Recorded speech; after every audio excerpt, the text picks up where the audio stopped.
In the 35th Jubilee, during the third week and the first year, Roy chose a wife for himself, a woman named Orah, the daughter of Ar, son of Kesed. In the 7th year of that same week, she bore him a son. With great thought, he named the boy Seroh, for he saw the world around him plunging deeper into wickedness and chaos. In those days, the sons of Noah turned against one another. Violence and greed ruled their hearts as they captured and slaughtered each other without mercy. The sacredness of life was abandoned, and they shed human blood with impunity.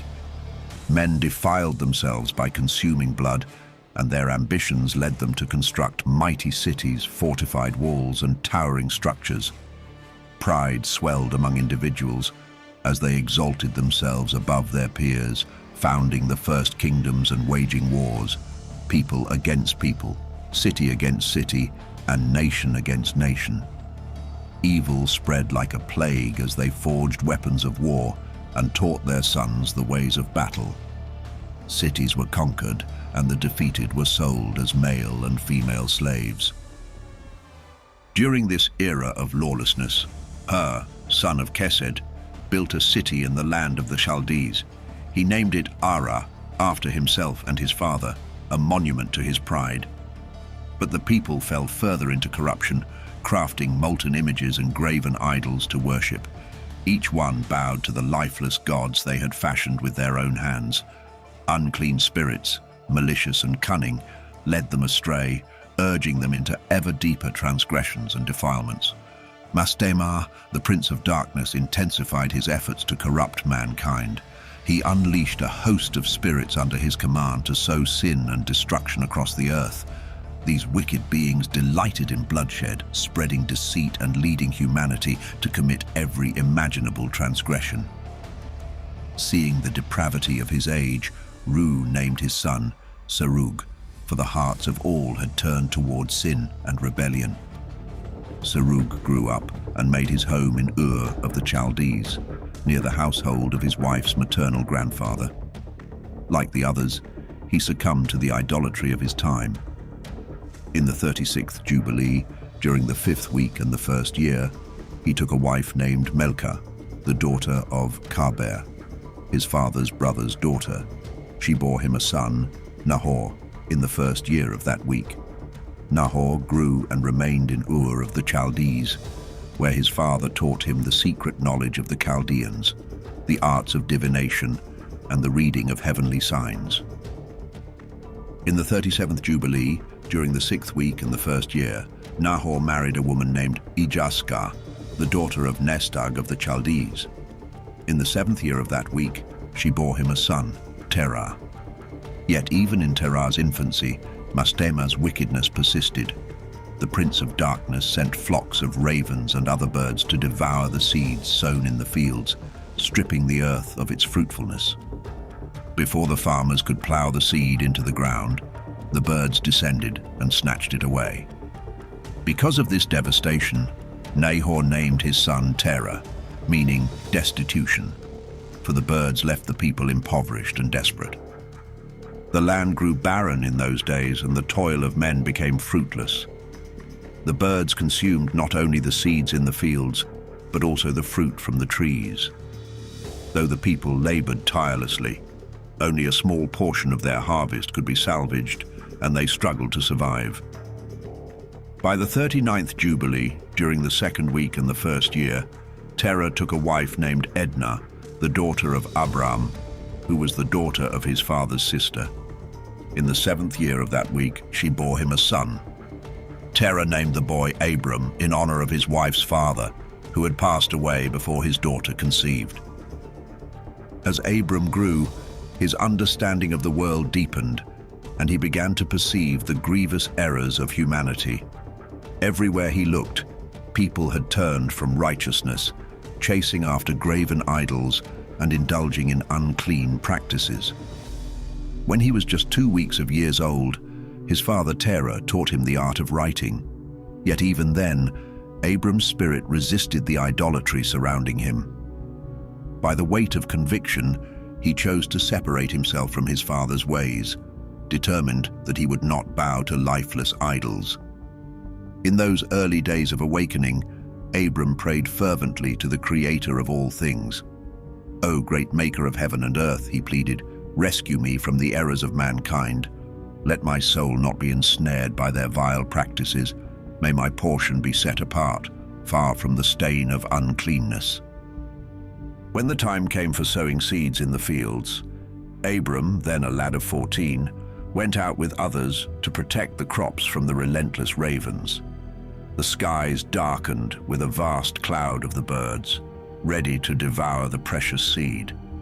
But Abram, undaunted, ran toward them and cried out, "Turn back, you devourers of the earth. Descend not upon this land, but return to the place from which you came." At his words, the ravens turned away. Again and again, 70 times that day, Abram confronted them, and not a single raven dared settle upon the land. Those who witnessed this marvel stood in awe. Word spread across the Chaldean lands, and Abram's name became revered. That year, farmers from all around came to seek his guidance. He walked with them to the fields and stayed until the sowing season ended. To their astonishment, the land yielded a bountiful harvest, enough to feed them all and leave them satisfied. In the first year of the 5th week, Abram's ingenuity shone brightly. He taught craftsmen who worked with wood to fashion a new tool, an implement attached above the plow. This vessel would carry the seed, dropping it directly into the furrow as the plow turned the earth. No longer would the farmers fear the ravens, for the seed was hidden away, safe from their beaks. Abram's design spread across the land, and every plow was equipped with this innovation, ensuring a secure harvest.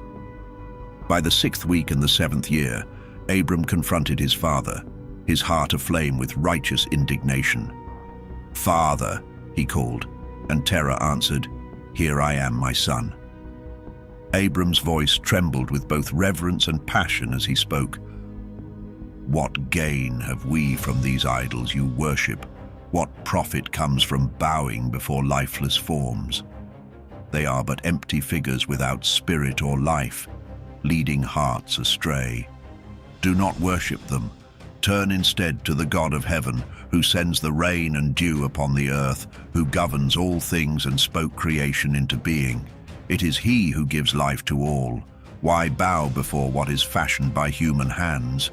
These idols are carried upon shoulders, yet they bring no aid to those who bear them.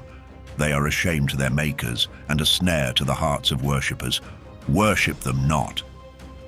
Terah sighed deeply and replied, "My son, I know what you say is true, but what am I to do? The people compel me to serve these gods. If I speak the truth, they will slay me, for their hearts cling to this false worship. Be silent, my son, lest they also kill you."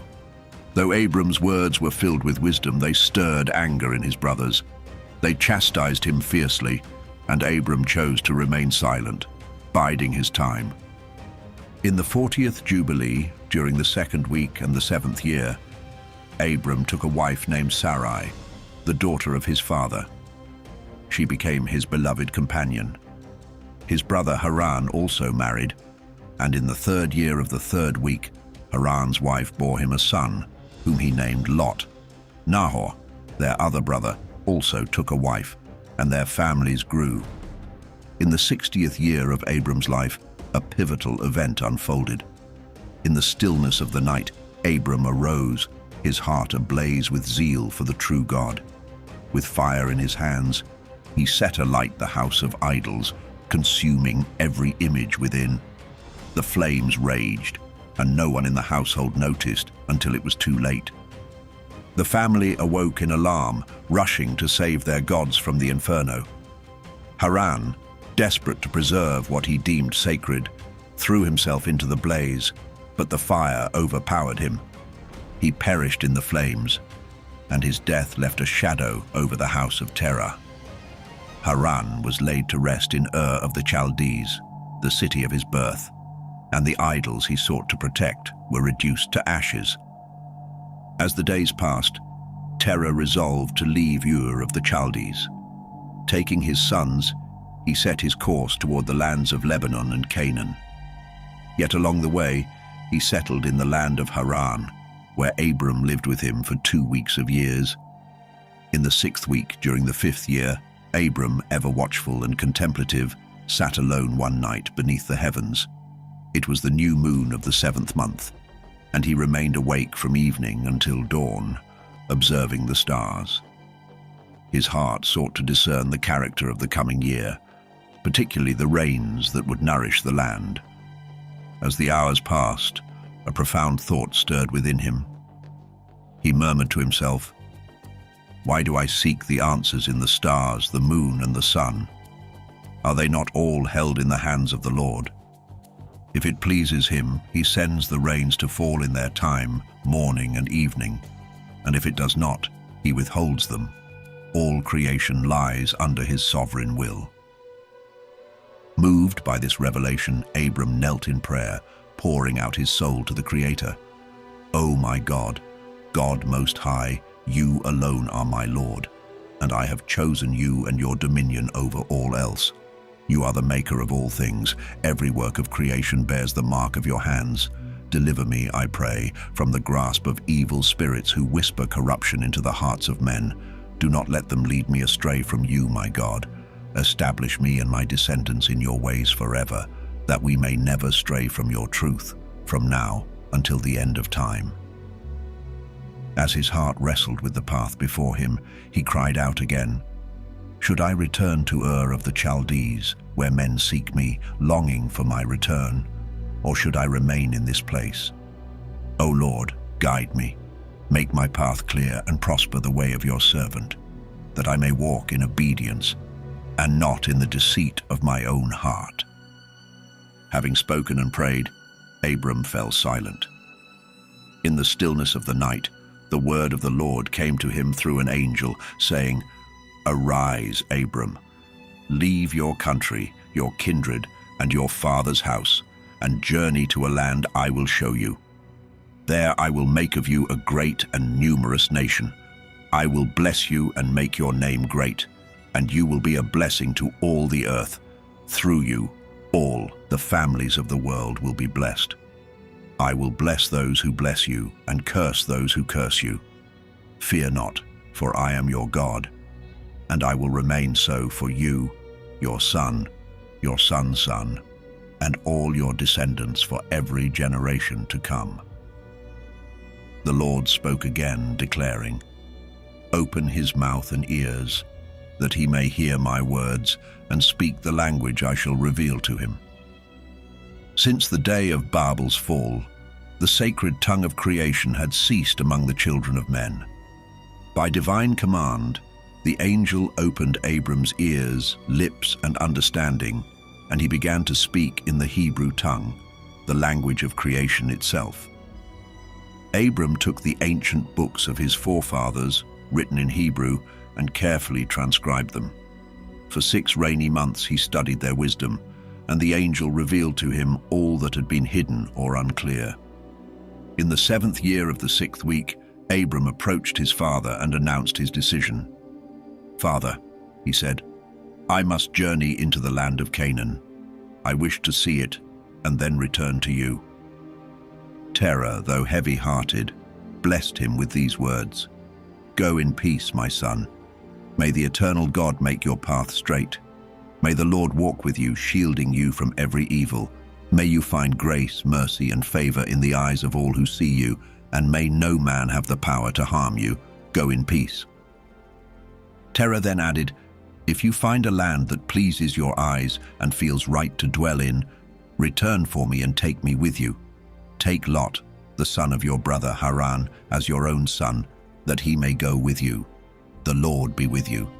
But leave Nahor with me until you return, and then we shall all go together as one." Abram departed from Haran, accompanied by Sarai, his beloved wife, and Lot, the son of his brother Haran.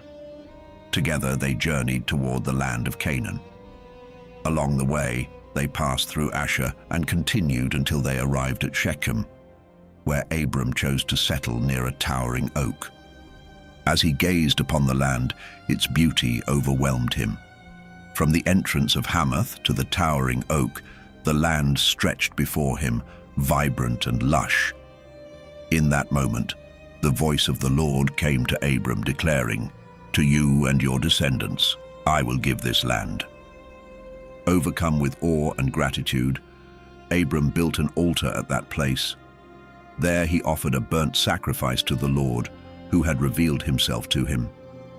From there, Abram moved to the mountains, pitching his tent between Bethel to the west and Ai to the east.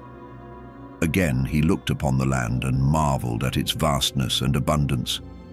The vineyards flourished with grapes, while figs, pomegranates, and date palms grew in abundance.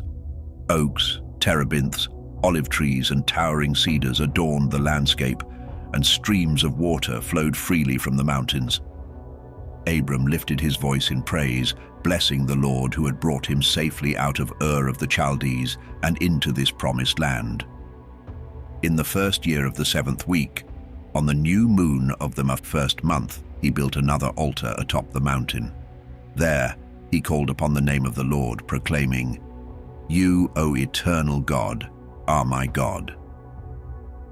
On that altar, Abram offered another burnt sacrifice, praying fervently that the Lord would remain with him and never abandon him for all the days of his life. From the mountains, Abram continued his journey southward, eventually arriving in Hebron, a newly built settlement. He stayed there for 2 years, then moved onward into the southern lands of Beloth. But during this time, famine spread across the land, forcing Abram to seek refuge in Egypt. In the 3rd year of the week, Abram arrived in Egypt and dwelt there for 5 years. It was during this time that Sarai, his wife, was taken from him by Pharaoh. Yet the Lord intervened mightily on Abram's behalf, striking Pharaoh and his household with great plagues because of Sarai. Abram's wealth grew exceedingly during this time. His flocks of sheep and herds of cattle multiplied. He gained many donkeys, horses, and camels, along with numerous servants and great treasures of silver and gold. Lot, too, became wealthy as a result of Abram's blessing. When Pharaoh returned Sarai to Abram, he sent them both away from Egypt with all their possessions. Abram retraced his steps, returning to the place where he had first pitched his tent between Bethel and Ai. There, at the altar he had built earlier, he knelt in thanksgiving and blessed the Lord who had brought him back in peace. In the 41st Jubilee, during the 3rd year of the 1st week, Abram returned to this place once more. He offered another burnt sacrifice on the altar, calling upon the name of the Lord and declaring, "You, O Most High God, are my God forever and ever." However, in the following year, Lot chose to part ways with Abram. He moved to Sodom, a city known for its great wickedness.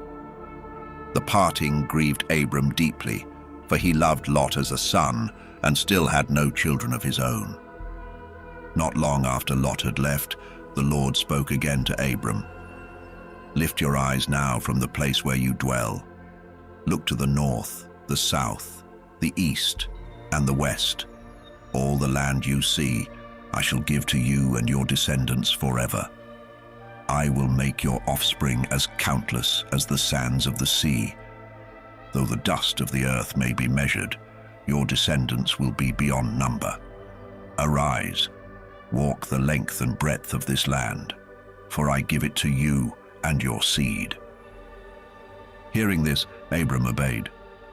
He journeyed to Hebron and made it his dwelling place, trusting in the promise of the Lord. In that fateful year, Chedorlaomer, king of Elam, joined forces with Amraphel, king of Shinar, Arioch, king of Elasar, and Tidal, king of nations. Together, they unleashed their fury upon the land, striking down the king of Gomorrah and causing the king of Sodom to flee in desperation. The battlefield in the Vale of Siddim, near the Salt Sea, was littered with the fallen, many having perished from grievous wounds. The victors ransacked Sodom, Admah, and Zeboim, taking all they pleased, including Lot, Abram's nephew, along with all his possessions. They carried them away to Dan, reveling in their conquest. But one survivor escaped the carnage and made his way to Abram, bearing grim tidings. Upon hearing of Lot's capture, Abram's heart burned with righteous indignation. Without hesitation, he armed the trained men of his household, readying them for battle. Abram, the servant of the Most High, consecrated this moment as holy. He established a perpetual ordinance. 1/10 of all the first fruits would be dedicated to the Lord, an eternal decree for all generations. This tithe would sustain the priests who served before the Lord, providing them with joy and sustenance. After the victorious campaign, the king of Sodom approached Abram with reverence, bowing low and saying, "My lord Abram, grant me the lives of those you have rescued. As for the spoils, they shall be yours." Abram replied with solemn resolve, "I lift my hands to the Most High God, the creator of heaven and earth, and swear that I will take nothing from you, not even a thread or a sandal strap, lest you claim, 'I have made Abram rich.' Let only the young men keep what they have eaten, and the portion due to my allies, Anna, Eshcol, and Mamre. They may claim their rightful share, but I shall not." In the 4th year of that week, on the new moon of the 3rd month, the Lord appeared to Abram in a dream, his voice resounding like thunder. "Fear not, Abram.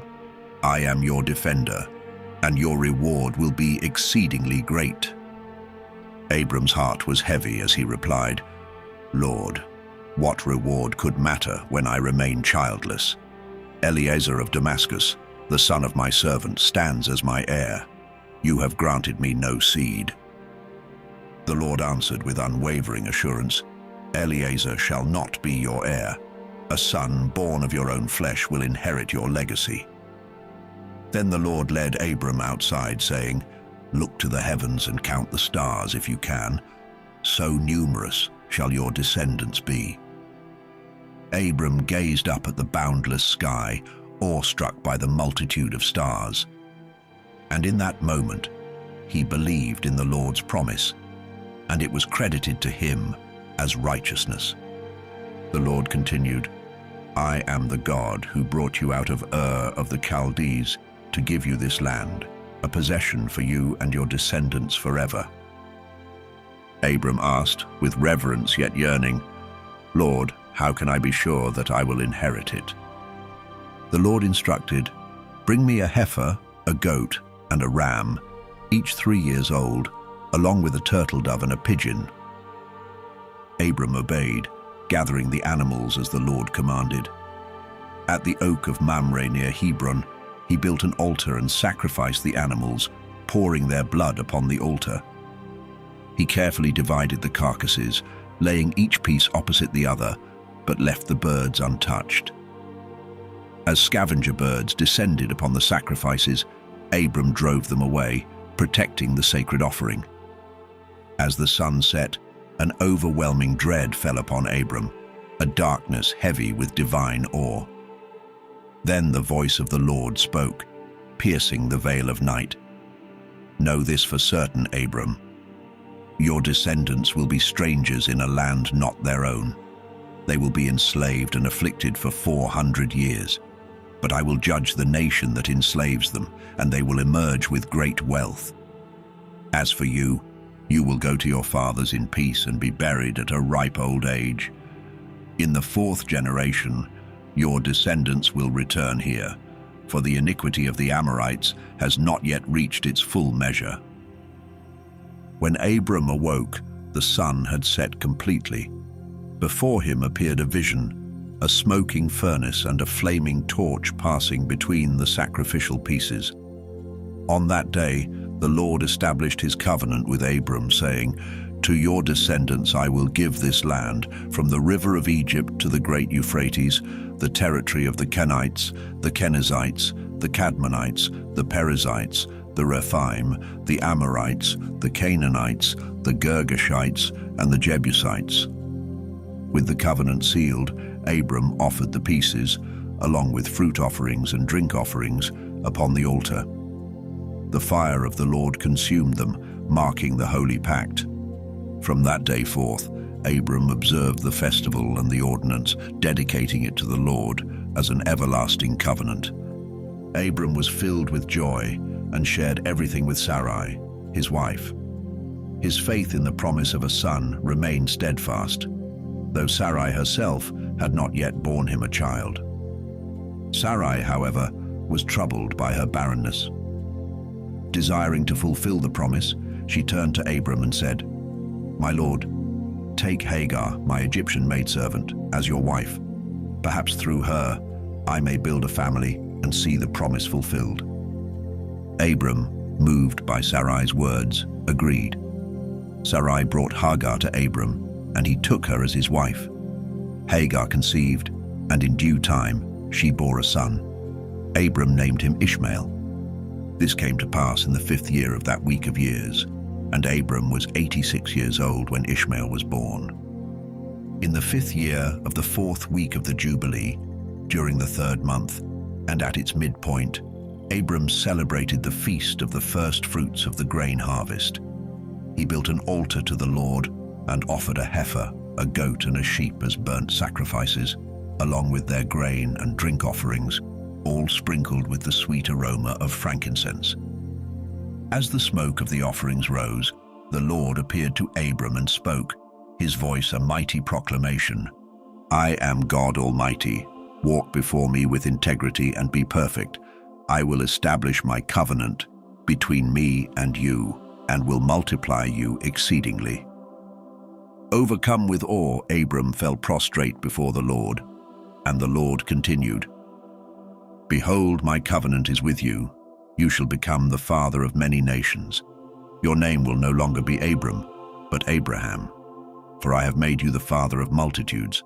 I will make you exceedingly fruitful, bringing forth nations and kings from your line. This covenant I make is eternal, binding me to you and to your descendants through all generations. I will be their God, and they will be my people. To you and your seed, I give the land where you dwell as a sojourner, the land of Canaan, as an everlasting possession. I will establish this land as their inheritance, and I will be their God. But as for you, Abraham, you must keep my covenant, as must your descendants. As a sign of this everlasting covenant, every male among you shall be circumcised." The Lord then detailed the command. On the 8th day after birth, every male must be circumcised, whether born in your house or purchased with money, even if not of your bloodline. This sign in the flesh shall be a perpetual token of my covenant. Any male who is not circumcised shall be cut off from my people, for he has broken my covenant. The Lord's gaze turned to Sarai, and he declared, "Your wife's name shall no longer be Sarai, but Sarah. I will bless her, and through her I will give you a son. Yes, I will bless her, and she shall give rise to nations, and kings will come from her." Hearing this, Abraham fell on his face again, laughing in awe and wonder as he thought to himself, "Shall a son be born to a man of 100 years? And shall Sarah, at 90, bear a child?" With reverence he spoke aloud to God, "O Lord, if only Ishmael might live under your blessing." But the Lord replied, "Yes, Ishmael will be blessed. I have heard your prayer for him. He will become the father of 12 princes and a great nation. But my covenant will be established with Isaac, whom Sarah will bear to you at this same time next year." With these words, the Lord departed, leaving Abraham awestruck. Abraham obeyed the Lord's commands without delay. He took Ishmael, along with every male born in his household and those he had purchased, and circumcised them on that very day, as God had instructed. At 99 years old, Abraham himself was circumcised, as was Ishmael, who was 13. Every male in his household bore the mark of the covenant, sealing their obedience to God's eternal ordinance. The Lord declared this law unchangeable, binding across all generations. The circumcision of the flesh on the 8th day must never be omitted. Those who neglect this sign shall not belong to my covenant people. They are destined for destruction, for they have broken my covenant. The angels of God's presence and sanctification bore witness to this decree. From the beginning of creation, God had chosen Israel to be his holy people, set apart from all nations. While other nations were given over to spirits and rulers to lead them astray, Israel alone remained under the direct authority of God. He preserved them as his treasured possession. Yet the Lord warned Abraham of the future. The children of Israel will fail to keep this covenant. Many will forsake the circumcision of their sons, abandoning the sign of my promise. Great wrath will fall upon them because they will provoke me, turning away from my law and acting like the Gentiles. Because of this rebellion they shall be removed from the land and no longer forgiven for their transgressions. On the new moon of the 4th month, the heavenly messengers appeared to Abraham beneath the ancient oak of Mamre. Standing in the sacred shade, they spoke words of promise, declaring that Sarah, his wife, would bear him a son. Their announcement was clear and joyous, yet Sarah, overhearing their words from within the tent, laughed to herself in disbelief. When confronted, fear gripped her heart, and she denied her laughter, though the truth of it could not be hidden. The messengers, with unwavering authority, revealed the name of the promised son, saying, "His name shall be Isaac, for it is written and ordained on the heavenly tables. When we return at the appointed time, Sarah will have conceived and brought forth this child." In the same month, the Lord unleashed his righteous judgment upon Sodom, Gomorrah, Zeboim, and the entire region of the Jordan. Fire and brimstone rained down, consuming the cities and their wickedness in flames that burned without end. Their sins, perversions of flesh and defilement of the earth, were too great to bear. The destruction was absolute, leaving a testimony to the consequences of exceeding sinfulness. The Lord, however, remembered Abraham and in his mercy spared Lot, sending him away from the midst of the devastation. Yet even Lot fell into grievous error, for he and his daughters committed a sin of such disgrace as had not been seen since the days of Adam. Upon the heavenly tables, a decree was engraved to utterly remove and root out the seed of this sin, ensuring no trace of Lot's lineage would remain on the day of judgment. In that same season, Abraham journeyed from Hebron and settled between Kadesh and Shur in the mountainous lands of Gerar.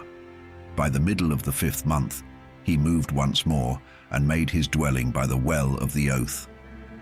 And in the 6th month, the Lord visited Sarah, fulfilling his promise. She conceived and, at the appointed time, in the 3rd month and at its midpoint, during the festival of the first fruits of the harvest, Sarah gave birth to a son. On that joyous day, Isaac was born, exactly as the Lord had spoken. Abraham, with reverence and obedience, circumcised Isaac on the 8th day, marking him as the first to bear the eternal sign of the covenant. This was in the 6th year of the 4th week, when the heavenly messengers returned to Abraham at the well of the oath. They witnessed the fulfillment of their words to Sarah and blessed the family with divine joy. To Abraham, they revealed the future, proclaiming, "You will not see death until you have begotten 6 more sons. But know this, though all the seed of these sons shall be reckoned among the Gentiles, it is through Isaac that your name and covenant shall endure. From him shall arise a holy seed, set apart from the nations, belonging solely to the Most High. This people will be a possession of the Lord, a kingdom of priests and a holy nation." With these declarations the messengers departed, and Abraham and Sarah rejoiced with exceeding gladness, their hearts overflowing with gratitude. Abraham, moved by this divine joy, built an altar to the Lord near the well of the oath. He offered sacrifices of thanksgiving to the one who had delivered him and fulfilled his promises. To honor the occasion, Abraham celebrated a 7-day festival of joy, becoming the first to observe the Feast of Tabernacles on the earth. He constructed booths for himself and his household, setting a sacred precedent. Each day of the festival, Abraham brought offerings to the altar: 2 oxen, 2 rams, 7 sheep, and 1 he-goat as a sin offering, seeking atonement for himself and his descendants. As a thank offering, he presented 7 rams, 7 kids, 7 sheep, and 7 he-goats, along with their grain and drink offerings. The fat of these sacrifices was burned upon the altar as a fragrant offering to the Lord, a pleasing aroma that ascended to heaven.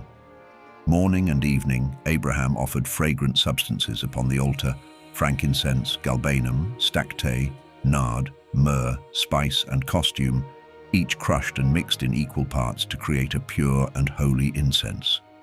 For 7 days, Abraham celebrated with all his heart and soul, joined only by those in his household, for no strangers or uncircumcised were allowed in this sacred observance.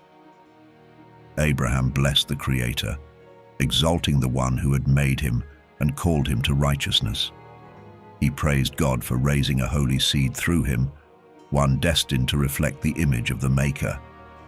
This festival, he declared, was the festival of the Lord, a celebration of joy pleasing to the Most High. He honored it by taking branches of palm trees, the fruit of goodly trees, and leafy boughs, circling the altar 7 times each day, singing praises to God with unbridled thanksgiving.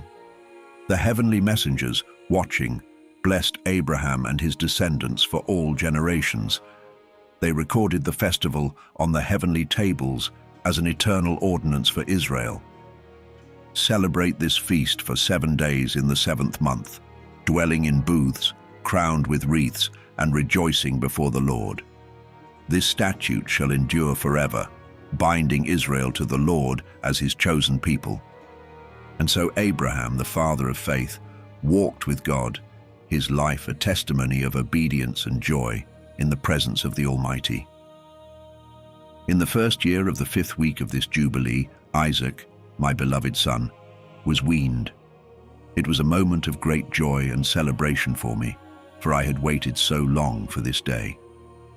In the 3rd month, on the very day of his weaning, I prepared a grand banquet in his honor. I called together my household, my servants, and all those who had been with me through the trials and triumphs of my life. We gathered in joy, for my heart was full, and I thanked the Lord who had blessed me with a son at last. Before me stood Ishmael, the son of my maidservant Hagar, and I could not help but smile as I watched him. This son of mine, born of a different mother, playing and dancing before me. My heart swelled with love and pride. God had not left me childless. He had given me seed, and through Isaac, my name would endure. I thanked God with all the passion of my soul, for I had seen my sons with my own eyes. But then Sarah saw Ishmael playing and rejoicing with me, and something stirred within her, a jealousy that I could not ignore. She came to me, her eyes filled with unease, and said, "Cast out this bondwoman and her son, for the son of this bondwoman shall not share in the inheritance with my son Isaac." Her words struck me like a sword, and my heart was heavy with sorrow. I looked upon Ishmael, my son, and the woman who had borne him, and I was torn. To cast them away seemed a cruel thing to do, yet I could not ignore the pain in Sarah's heart.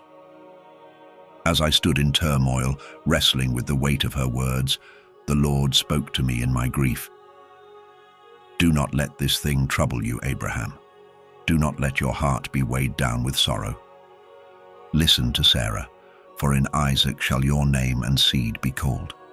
But as for the son of Hagar, I will make him a great nation because he is your seed." In obedience to the Lord, I rose early the next morning, my heart heavy yet resolute. I took a loaf of bread and a bottle of water, and I gave them to Hagar, placing them upon her shoulders. I sent her away with my son, my heart breaking at the thought of what I had done. She left, wandering through the wilderness of Beersheba, her heart filled with fear and uncertainty. But soon the water in the bottle was spent, and my son, weary from the journey, could not continue. His thirst overtook him, and he collapsed. Hagar, desperate and distraught, took him in her arms and placed him under the shade of an olive tree. She could not bear to watch her child die, so she moved away from him, sitting at a distance, her heart in agony. She wept bitterly, and as the tears fell from her eyes, she cried out to God, "Let me not see the death of my child." But God, in his mercy, sent one of his holy angels to her. The angel called out to her, "Why are you weeping, Hagar? Arise, take the child and hold him in your arms, for God has heard your cry and has seen the boy." At that moment Hagar opened her eyes and saw a well of water before her. With a heart overflowing with hope, she filled her bottle and gave her son a drink. She rose, and with renewed strength, she set out towards the wilderness of Paran. The boy grew, becoming strong and skilled. He became an archer, and God was with him, guiding his steps. Hagar, in time, took a wife for him from among the daughters of Egypt. He fathered a son, whom she named Nebaioth, for she said, "The Lord was near me when I called upon him." And then, in the 7th week of this Jubilee, in the 1st year of the 7th week, on the 12th day of the 1st month, there was a great voice from heaven that proclaimed, "Abraham is faithful in all that I have commanded him. He has loved the Lord with all his heart, and in every trial he has remained true." Then the prince Mastema, the accuser, came before God and said, "Abraham loves his son Isaac more than anything else. He delights in him above all things. But if he truly loves you, Lord, bid him offer Isaac as a burnt offering. Command him to sacrifice his son, and we will see whether he is faithful to you in all things." The Lord, knowing the depth of my love for him and the trials I had already endured, was not shaken by this challenge. He knew that I had been tested in countless ways. I had been tested through famine, through the wealth of kings, and through the painful separation from my wife Sarah when she was taken from me. I had been tested with circumcision, with the sending away of Hagar and Ishmael, and in every trial I had remained steadfast. My soul was never impatient, my heart never slow to act. I had trusted in God with all my being, and he knew that I loved him above all else. The voice of the Lord called out, "Abraham, Abraham." With reverence and trembling, Abraham answered, "Here I am." Then the Lord spoke again, saying, "Take your beloved son, the one you love, Isaac, and go to the highlands. There, on a mountain I will show you, offer him as a burnt offering." Early the next morning, Abraham rose and prepared for the journey. He saddled his donkey and took 2 of his young servants and Isaac, his son. He split the wood for the burnt offering and set out toward the place the Lord had spoken of. For 3 days they traveled, their steps heavy with purpose. At last Abraham looked up and saw the mountain from a distance. When they arrived near a well of water at the mountain's base, Abraham turned to the young men and said, "Stay here with the donkey. The boy and I will go ahead to worship, and after that, we will return to you." He then placed the wood for the burnt offering on Isaac's back, while he himself carried the fire and the knife. Together, father and son ascended the mountain in silence. As they climbed, Isaac broke the quiet, his voice filled with curiosity. "Father?" he called. Abraham replied, "Here I am, my son." Isaac continued, "We have the fire and the wood, but where is the lamb for the burnt offering?" Abraham answered with steady resolve, "God will provide for himself a lamb for the burnt offering, my son." They walked on together, approaching the sacred place the Lord had designated. Upon reaching the summit, Abraham built an altar, carefully arranging the wood upon it. Then, with profound anguish yet unwavering faith, he bound Isaac and laid him atop the wood on the altar. With the knife in his hand, he stretched forth his arm, prepared to carry out the command of the Almighty. At that moment, a voice rang out from heaven calling, "Abraham! Abraham!" Startled, Abraham paused and responded, "Here I am." The voice continued, "Do not lay a hand on the boy. Do not harm him in any way. For now I know that you fear the Lord, because you have not withheld your son, your only son, from me." Abraham lifted his eyes, and there, caught by its horns in a thicket, was a ram. He went to the ram, took it, and offered it as a burnt offering in place of his son. Overwhelmed with gratitude, Abraham named that place, "The Lord Will Provide," a name that would endure through the generations, for on the mountain of the Lord, provision had been made. The Lord's voice came again from heaven, saying, "By myself I have sworn, declares the Lord, because you have done this, and not withheld your son, your beloved son, I will surely bless you. I will multiply your descendants like the stars in the heavens, and like the grains of sand on the seashore. Your offspring will possess the gates of their enemies, and through your seed, all the nations of the earth will be blessed, because you have obeyed my voice. Go now in peace." Abraham and Isaac descended the mountain, their hearts full of reverence. They returned to the young men who had waited faithfully, and together they journeyed back to Beersheba, where Abraham made his home by the well of the oath.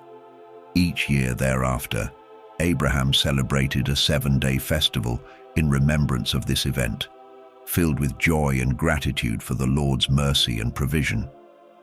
It became a tradition written on the heavenly tablets, a lasting commandment for the descendants of Israel to observe with joy for all generations to come. In the first year of the first week of the 42nd Jubilee, Abraham returned and settled near Hebron, in a place known as Kirjath Arba, where he dwelt for 2 weeks of years. In the first year of the third week of this Jubilee, the days of Sarah's life were fulfilled, and she passed away in Hebron. Abraham, heart heavy with sorrow, went to mourn for her and to bury her. And in that moment, the Lord tested Abraham's spirit to see whether he would become impatient or speak rashly. Yet Abraham remained patient and unshaken, his heart steady even in grief. With grace and a humble spirit, he spoke to the children of Heth, seeking a place to bury his beloved wife. And the Lord, in his mercy, granted Abraham favor in the sight of all who beheld him. With gentle words, Abraham requested a burial site, and the sons of Heth offered him the land of the double cave near Mamre, which is Hebron, for the price of 400 pieces of silver. They insisted, "Take it for nothing, good sir," but Abraham refused. He would not take the land without paying the full price, for he knew the value of the land was great. With dignity, he offered the silver, bowed twice before them, and with reverence, he buried Sarah in the double cave, as the Lord had provided. Sarah's life spanned 127 years, 2 jubilees, 4 weeks and 1 year. These were the days of Sarah's life, a woman of great faith and honor. This was the 10th trial Abraham faced, and once again he proved faithful, patient in spirit, and steadfast in his devotion.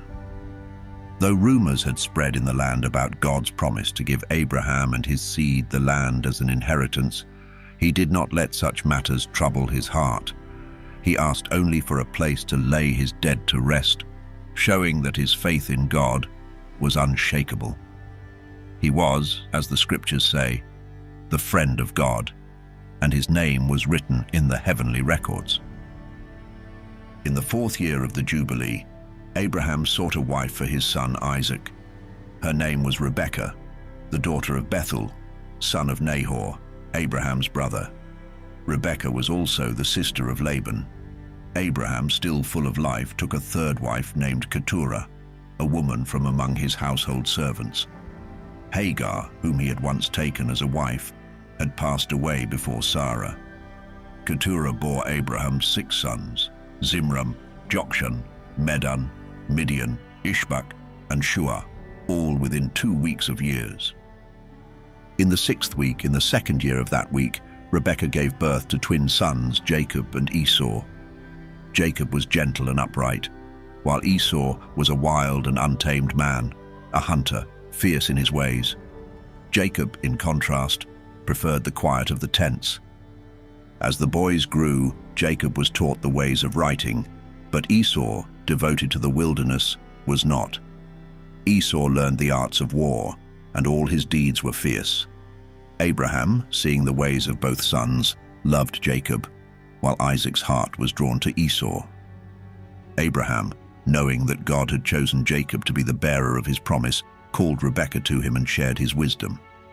He knew she loved Jacob deeply, far more than Esau, and so he instructed her with great care. He said to her, "My daughter, watch over Jacob, for he will carry my legacy upon the earth.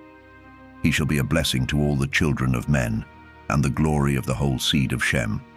I know the Lord will choose him above all the peoples of the earth to be a possession for himself." Isaac, my son, loves Esau more than Jacob. But I see that your heart belongs to Jacob, and that is good. Show him even more kindness, and keep your eyes upon him in love, for he will be a blessing to us, bringing joy to the earth for all generations to come.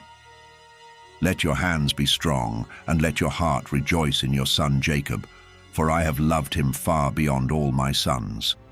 His descendants will be blessed forever, and his seed will fill the earth. If a man can count the grains of sand upon the shore, then so too will his descendants be numbered. And Abraham, filled with solemnity, spoke to Jacob, his beloved son, and in the sight of Rebekah, his devoted wife, he kissed him tenderly. With a voice full of blessing, he declared, "Jacob, my son, whom my soul loves beyond measure, may the Almighty bless you from above the heavens, and may he bestow upon you all the blessings he granted to Adam, to Enoch, to Noah, and to Shem. May all the promises God made to me be fulfilled through you and your descendants, enduring for all generations, as long as the heavens are above the earth.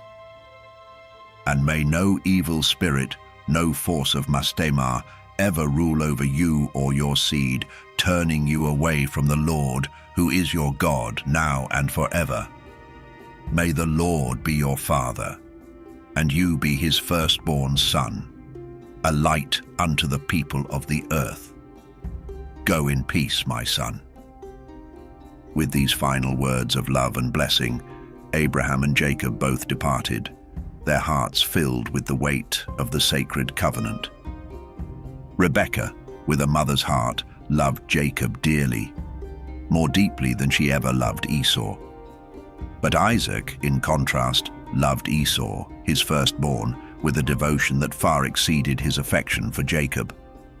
And in the 42nd Jubilee, in the first year of the 7th week, Abraham called upon Ishmael, the 12 sons he had with Hagar, Isaac with his 2 sons, and the 6 sons born to Keturah, along with their children.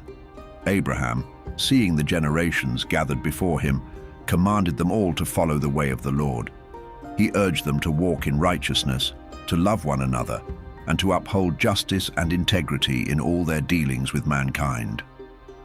He instructed them to circumcise their sons as a sign of the covenant God had made with them, and to remain steadfast in the path that the Lord had set before them, never straying to the right or to the left. Abraham warned them, "Keep yourselves pure. Do not indulge in fornication or uncleanness. Renounce such wickedness from among you. If any woman or maid commits fornication, burn her with fire, for such acts bring great shame. Do not allow your hearts and eyes to follow after such things, nor marry from the daughters of Canaan, for their seed will be rooted out of the land." He continued, "Remember the judgment that befell the giants and the Sodomites. Their wickedness led them to ruin, destroyed by fire because of their vile acts of fornication and corruption. Do not follow in their footsteps, for their end is an example of what becomes of those who defy the Lord." Abraham's voice grew more urgent as he implored them, "Guard yourselves from all forms of sin and impurity. Do not let your name become a curse. nor let your life be a reproach to the earth. Do not allow your sons to fall by the sword, nor let your family be accursed like the cities of Sodom and Gomorrah. I plead with you, my sons, love the God of heaven. Hold fast to his commandments. Do not follow idols, nor be ensnared by the uncleanness of those who worship false gods. Do not make for yourselves idols, whether molten or carved, for they are empty and have no spirit. Those who place their trust in them trust in nothing. Abraham's voice was filled with deep passion and righteousness as he commanded them, "Serve the Most High God and worship him alone. Let your hearts always be turned towards him and walk in his ways. If you do this, he will bless you with mercy, sending rain upon your land, blessing your work and your home, and prospering the fruit of your womb and the yield of your land. The herds of your cattle and the flocks of your sheep will increase, and you will be a blessing to all the nations of the earth. The nations will look upon you with favor, and they will bless your sons in my name, that they may inherit the blessings I have received." Abraham, moved by a father's love and by the weight of God's covenant, gave gifts to Ishmael, to the sons of Keturah, and to all his descendants. Yet he gave everything to Isaac, his true heir, entrusting him with the fullness of the promise that had been made to him. And so it was that Ishmael and his sons, along with the sons of Keturah and their progeny, journeyed forth together, spreading across the land from Paran to the entrance of Babylon, settling in all the vast regions that lay toward the east, where the desert winds whispered their ancient secrets. These diverse peoples, born of different unions but bound by shared bloodlines, mingled among themselves, forging bonds and creating new communities, and they became known by a single name: Arabs and Ishmaelites. In the 6th year of the 7th week of this Jubilee, which marked the year 2057 since the creation of Adam, Abraham, now aged and feeling the weight of his years, called his beloved son Isaac before him. With a heavy heart, knowing his days on earth were drawing to a close, he spoke these words: "I have grown old, my son, and the day of my death is unknown to me. My days are filled, and I have lived them in the service of the Lord, striving with all my heart to follow his will. Throughout my life I have kept him in remembrance, seeking to walk uprightly in all his ways. My soul has rejected the idols of the world, and I have despised those who serve them. My heart and spirit have been wholly devoted to doing the will of him who created me. For he is the living God, holy and faithful, righteous beyond all others. With him there is no partiality, nor does he accept gifts. His justice is perfect, and he brings judgment upon all who break his commandments and scorn his covenant. Therefore, my son, hold fast to his commandments, his laws, and his judgments. Do not walk in the path of wickedness, nor follow the abominations of graven or molten images. Let your heart be pure, and your actions righteous in the sight of the Lord. And let this command be clear: do not eat the blood of any animal, nor any bird that flies in the heavens. If you offer a peace offering, let the blood be poured out upon the altar, and let all the fat be offered with fine flour, mingled with oil, along with a drink offering. These offerings are a sweet-smelling savor to the Lord. Offer the fat of thank offerings upon the altar fire, its belly fat, the fat on the inward parts, the 2 kidneys, and the fat upon them, and on the loins and liver. These must all be offered up as a sweet fragrance to the Lord. The meat shall be eaten that day and the next, but it must not be kept until the 3rd day, for it is not acceptable then, and whoever eats it will bear guilt. Sprinkle salt upon every offering, for the salt of the covenant must not be lacking in any of your sacrifices before the Lord. As for the wood used for sacrifices, do not use any wood other than those I have named: cypress, pine, fir, cedar, palm, olive, myrrh, laurel, citron, juniper, and balsam. These trees have been tested, and their fragrance ascends to heaven. Do not use wood that is old, split, or darkened, for its scent has faded, and it will not bring the sweet fragrance the Lord desires. Take heed, my son, and obey these commands. Be pure in your body, washing yourself with water before you approach the altar. Wash your hands and feet, and after the offering, cleanse yourself once more. Let no blood remain upon you or upon your garments. Guard yourself, my son, against blood, for it is sacred and must be treated with utmost care. Do not partake in the blood of man, for it is the soul. If you shed the blood of man, the earth will cry out, and it cannot be cleansed except by the blood of the one who has committed such a sin. Do not take a gift or bribe for the blood of man, for it is the blood of the innocent that defiles the land. Justice must be served, and in this the Lord will protect the righteous. I see, my son, that the works of mankind are filled with sin and wickedness, and their deeds are an abomination. They are unclean, and their hearts are far from righteousness. Be wary, my son, and do not follow their path. For if you do, the Lord will hide his face from you and turn you over to your own transgressions. He will cast you out of the land, and your name and the name of your seed will be forgotten from the earth.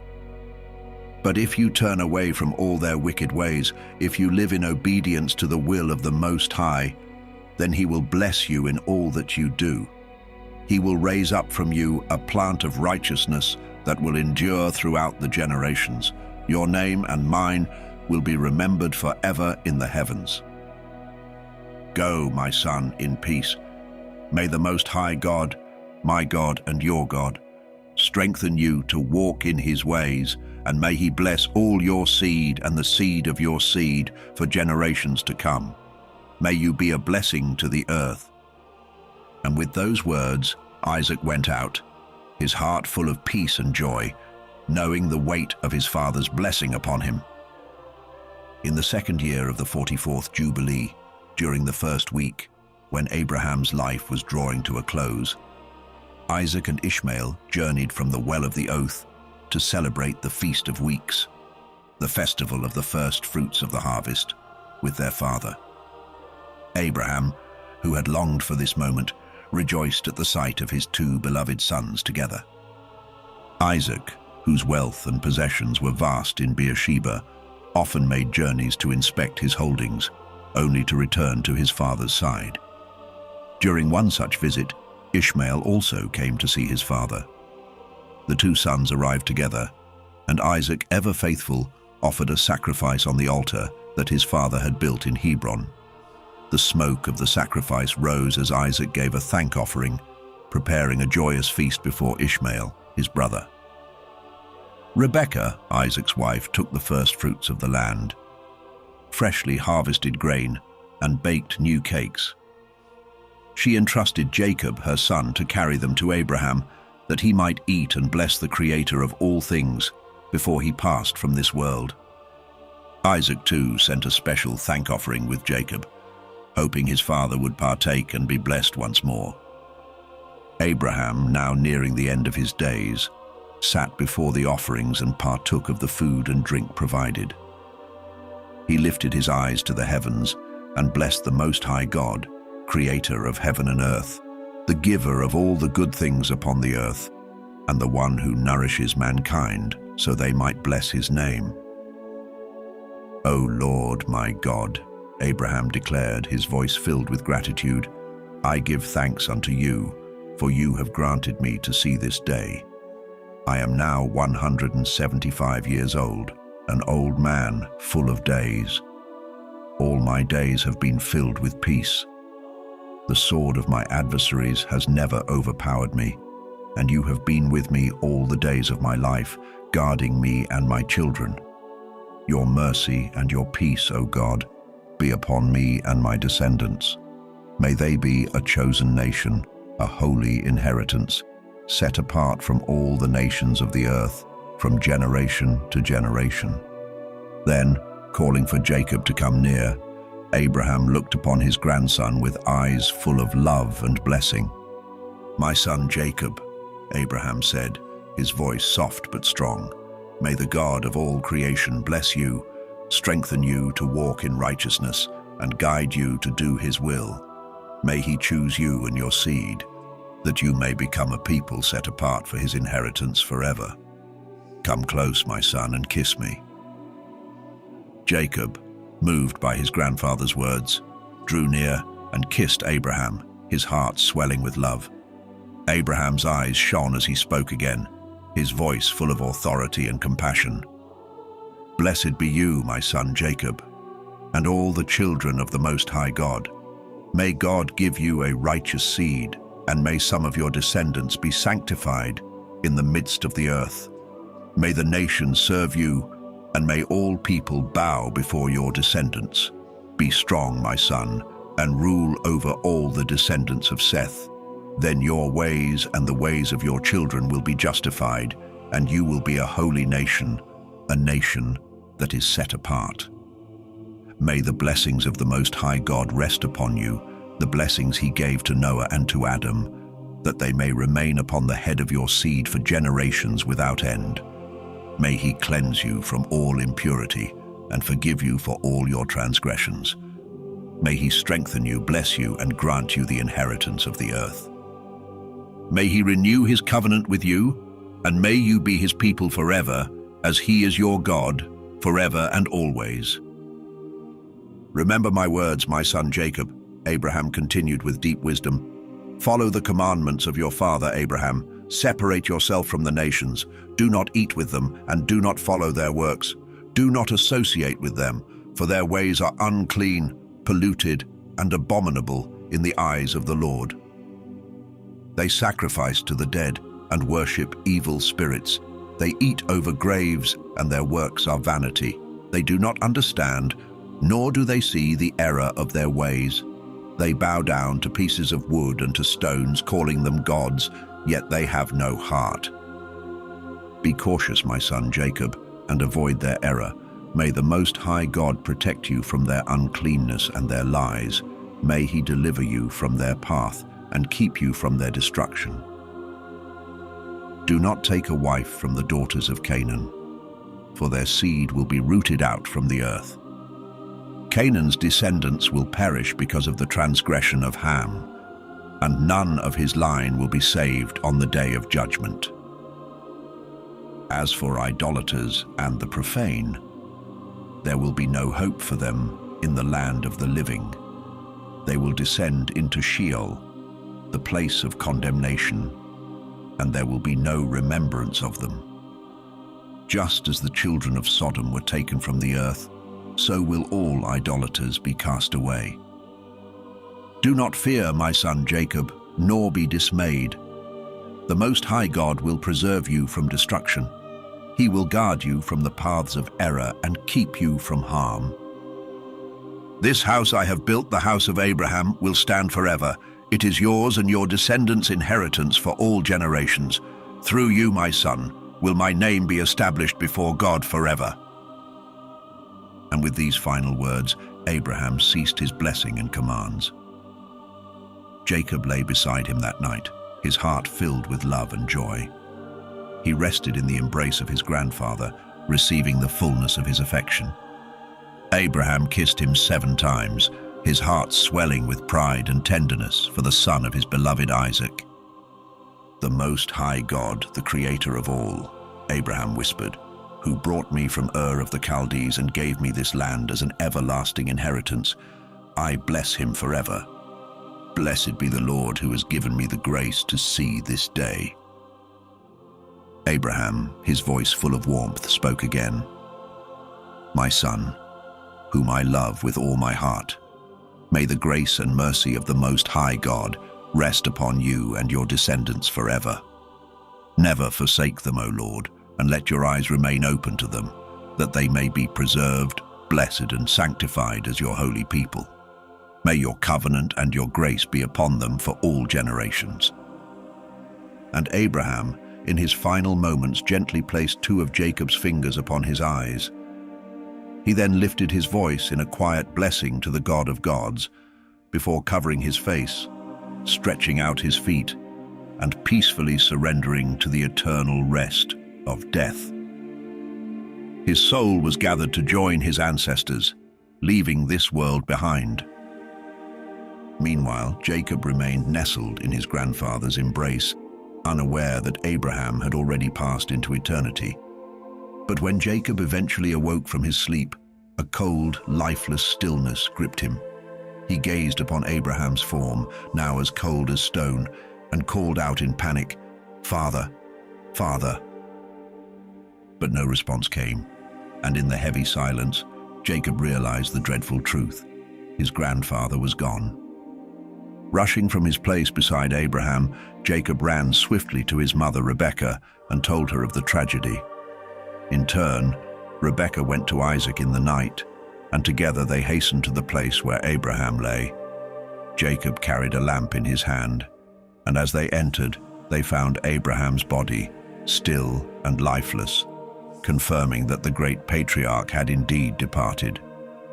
Overcome with grief, Isaac fell to the lifeless form of his father. His heart broke, and with tears flowing freely, he kissed Abraham's cold face. A mournful sound filled the house of Abraham, as Ishmael, his son, arose and joined his brothers in sorrow. Weeping bitterly, he mourned the loss of his father, and all those who loved Abraham joined in the great lamentation. Isaac and Ishmael, with their sons, carried Abraham to the double cave, near Sarah, his beloved wife, and laid him to rest. For 40 long days they mourned together, a great weeping rising from the household, a testament to the love and reverence they held for their father. At last, the days of mourning were concluded. Abraham had lived 3 jubilees and 4 weeks of years, 175 years, his days full and complete, a life spent in faith, wisdom, and strength. He was old, yet full of days. For the forefathers, life had once stretched across 19 jubilees. But after the great flood, human life began to shorten, and generations grew old with alarming swiftness. Their days became filled with sorrow, trials, and the stain of wickedness. But Abraham had been different. In his righteous ways, he had lived a life pleasing to the Lord, walking in holiness and truth. And yet even he did not complete 4 full jubilees before his days were filled to the brim, and he departed from the earth, his work done. And from that time onward, the generations to come would find their lives slipping away quicker than ever before. No longer would a man live even 2 jubilees. Knowledge would fade from their minds, and understanding would vanish with the passing of years. Those who lived to see even 1.5 jubilees would be seen as having lived long lives, but their days would be marked by pain and sorrow, and peace would be a stranger to them. For calamity would follow calamity, wound after wound, tribulation after tribulation. Evil tidings, sickness and suffering would besiege them. They would know no respite, as death and destruction stalked the earth. The world would be a place of chaos and ruin, as disease, hunger, and war ravaged the generations. And all of this would befall a generation whose works were filthy, whose lives were steeped in uncleanness, fornication, and pollution. They would live in the defilement of their own making. And they would look back at the days of the forefathers and say, "The days of old were many and full of peace. But behold, our days are few and filled with trouble. Our lives stretch no more than 70 years, or 80 if we are strong, but even then, they are filled with bitterness." In that generation, the sons would accuse their fathers, and the elders would be held accountable for their unrighteousness. They would call out the wickedness of their speech, their actions, and their rebellion against the covenant that God had made with them. They had forsaken his commandments, his feasts, his months, his Sabbaths, and his jubilees. The words of the Lord would be forgotten, and his laws would be cast aside. The earth itself would be defiled by the wickedness of men. The vineyards would wither, the olive trees would fail, and all creation would groan under the weight of humanity's corruption. The beasts, the cattle, the birds, and the fish would perish, their lives snuffed out by the wickedness of mankind. In their blindness, they would fight one another, young against old, poor against rich, lowly against great, beggar against prince. Their quarrels would center around the law and the covenant, but they had long since forgotten what it meant to walk in the ways of the Lord. They would turn to violence, to swords and bows, seeking to restore the lost path, but their blood would be shed in vain, for their hearts would not turn back to righteousness, and those who survived would not find peace. They would rise up in deceit and greed, seeking to take all that was their neighbor's, and defile the holy things with their wickedness. The name of the Lord would be misused, and his holiness would be profaned by their actions. In the fullness of time, a great punishment would befall the evil generation. The Lord would raise up the sinners of the Gentiles, merciless and without compassion. They would show no regard for the old or the young, for the weak or the strong. They would bring violence upon Israel and transgression against Jacob. The earth would be soaked with blood, and no one would be left to bury the dead. In those dark days, the people would cry out, calling upon the Lord for salvation, but no one would come to their aid. The wrath of God would be upon them, and their cries would go unanswered. The heads of the children would be white with age, and even a newborn would appear as ancient as one who had lived 100 years. Tribulation and oppression would break their bodies, and their once vibrant lives would be destroyed. But then, a new light will emerge. In those dark times, the children will begin to seek wisdom, yearning for the laws that have been long forgotten. They will seek the commandments with fervor, turning their hearts back to the path of righteousness, striving to reclaim what was lost. And as the days stretch on, they will grow in number. Their years will increase, and the generations of men will begin to live longer lives. The span of a man's days will reach near 1,000 years, surpassing the length of life once known to their ancestors. In those days, there will be no old man, nor anyone who feels unsatisfied with the days they've been given. All will be as children, filled with the vitality and joy of youth. Their days will be full, their hearts light, and their lives peaceful. There will be no evil among them, no Satan to lead them astray, nor any destroyer to bring them harm. For their days will be blessed, full of healing, joy, and endless peace. In that blessed time, the Lord will pour out his healing upon his servants. They will rise from their suffering, strong and restored, and they will see the peace of the Lord descend upon them. Their enemies will be driven away, and the righteous will look upon their deliverance with hearts full of gratitude and eternal joy.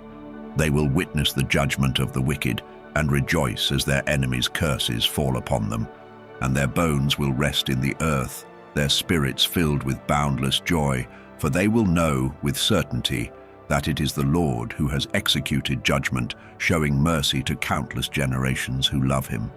So Moses, record these words, write them down, for they are inscribed in the heavenly tablets as a testimony for all generations to come. End of movie 2. Watch the first movie to see the sacred history of creation revealed to Moses on Mount Sinai. If you like this video, please leave a like and subscribe to the channel so you don't miss more movies like this. Keep your minds open, and until we meet again,